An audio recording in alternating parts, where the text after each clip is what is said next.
Hi, welcome to Sherin's kitchen. இன்றைக்கி நம்ம ஷெரின்ஸ் கிச்சனில் ஒரு சூப்பரான ஒரு இஃப்தார் ரெசிபி தான் பண்ண போகிறோம்.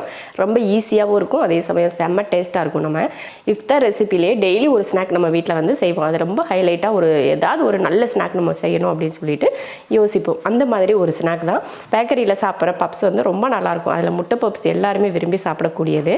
அந்த மாதிரி நம்ம அவனில் பண்ணலைனாலும் ஆனால் அதே ஸ்டைலில் அதே டேஸ்ட்டில் நம்ம வீட்லேயே அருமையாக பண்ணலாம். அந்த மாதிரி ஒரு ரெசிபி தான் இன்றைக்கி நம்ம கிச்சனில் பண்ண போகிறோம். வாங்க அது எப்படி பண்ணலாம் அப்படிங்கிறத பார்க்கலாம். ஒரு கடாய் வச்சுட்டு எண்ணெய் ஊற்றிக்கலாம். ஒரு 2 ஸ்பூன் அளவுக்கு எண்ணெய் ஊற்றிக்கிட்டால் போதும். அதில் ஒரு பெரிய வெங்காயம்,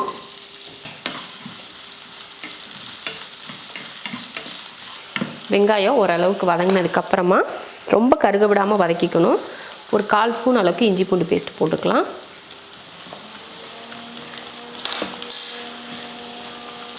இஞ்சி பூண்டு பேஸ்ட் போட்டு வதக்கினதுக்கப்புறமா குட்டி தக்காளியாக ஒரே ஒரு தக்காளி,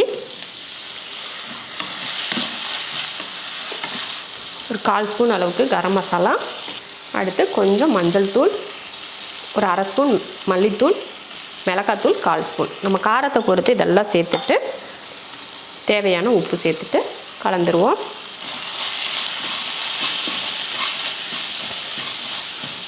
நல்லா இது போல் மசாலாவில் நல்லா வதங்கிருச்சு பாருங்கள்.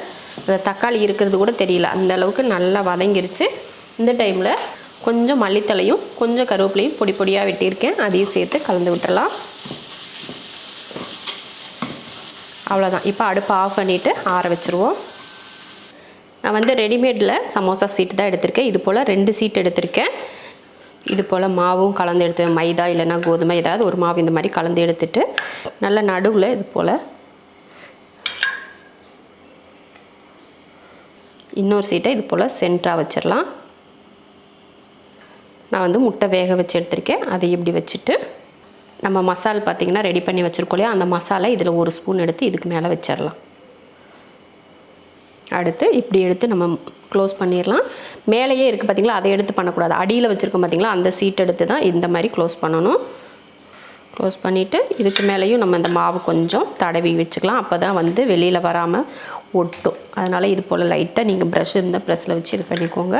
மறுபடியும் இந்த பக்கம் இருக்குது பார்த்திங்களா, அந்த சீட் எடுத்து இது மேலே வச்சிடலாம்.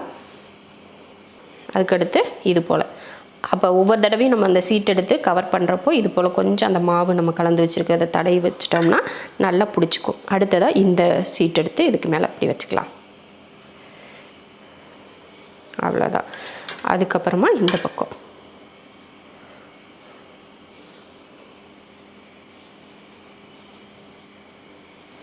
அவ்வளோதான். நல்லா இந்த மாதிரி கவர் பண்ணிக்கணும். மசாலா அப்போ வந்து வெளியில் வராது நமக்கு. இதே போல் மற்ற எல்லாத்தையும் போட்டு எடுத்துக்கலாம். எண்ணெய் ஒரு பக்கம் நல்லா காஞ்சிருச்சு. இப்போ போட்டுடலாம் எண்ணெயில். ஒன்றொன்னாவே போட்டு எடுத்துக்கலாம், ஏன்னா பெருசாக இருக்கு இல்லையா, அதனால் ஒன்றொன்னாவே போட்டுக்கலாம். நல்லா கலர் மாதிரி 2 பக்கம் நல்லா திருப்பி கலர் மாதிரி வருது பார்த்திங்களா, இந்த டைமில் எடுத்துடலாம். இன்றைக்கி நம்ம வீட்டில் இஃப்தார் ரெசிபி இது தான். என்னென்னா இந்த முட்டை சமோசா மாதிரி முட்டை பார்சல் பண்ணியிருக்கேன். அதுக்கப்புறமா இந்த ஜூஸ் வந்து நம்ம வீட்டில் போட்ட ஜூஸ் இல்லை, கடையில் வாங்கினா மாசா தான் இது. அதுக்கப்புறமா தண்ணி, பேரிச்சம்பழம், இது தான் இன்றைக்கி நம்ம வீட்டில் ஸ்நாக். ஒன்று தான் ஸ்பெஷலாக செஞ்சேன். அப்புறமா அதிலே பார்த்திங்கன்னா இது குட்டி குட்டியாக இந்த மசால் வச்சு எக்ஸ்ட்ரா மசால் இருந்தது, அதனால அன்றைக்கி குட்டியாக ஒரு சமோசா லாலிபப் மாதிரி போட்டோம் பார்த்திங்களா, அது மாதிரி இது போல் போட்டிருக்கேன். குழந்தைங்க இந்த மாதிரி இருந்தால் நல்லா விரும்பி சாப்பிடுவாங்க, அதனால் குட்டி குட்டியாக அது கொஞ்சம். இதுதான் இன்றைக்கி நம்ம வீட்டு ஸ்பெஷல். அருமையான ஒரு முட்டை பாக்கெட் ரெடி பண்ணிட்டோம். ஆனால் இதை நீங்கள் வீட்டில் செஞ்சு கொடுத்து பாருங்கள். கண்டிப்பாக இது வந்து முட்டை பப்ஸ் தானே அப்படின்னு சொல்லி தான் எல்லாருமே கேட்பாங்க. அவ்வளோ அருமையாக இருக்கும். அதே போலயே இருக்கும். நமக்கு பேக்கரியில் சாப்பிட்ற அதே டேஸ்ட் நம்ம வீட்டில் செஞ்ச இந்த முட்டை பாக்கெட்டில் இருக்கும். கண்டிப்பாக செஞ்சு பாருங்கள். நம்ம வீட்டில் பசங்க பார்த்ததுமே அப்படி தான் சொன்னாங்க. நீங்களும் இதே போல் ஒரு ட்ரை பண்ணி பார்த்துட்டு எப்படி இருக்குன்னு சொல்லுங்கள். நம்ம வீட்டில் டெய்லி ஒரு ஸ்நாக்ஸ் செய்வோம், அதில் இதையும் ஒன்றா செஞ்சு நீங்கள் வீட்டில் கொடுத்து சந்தோஷப்படுங்க.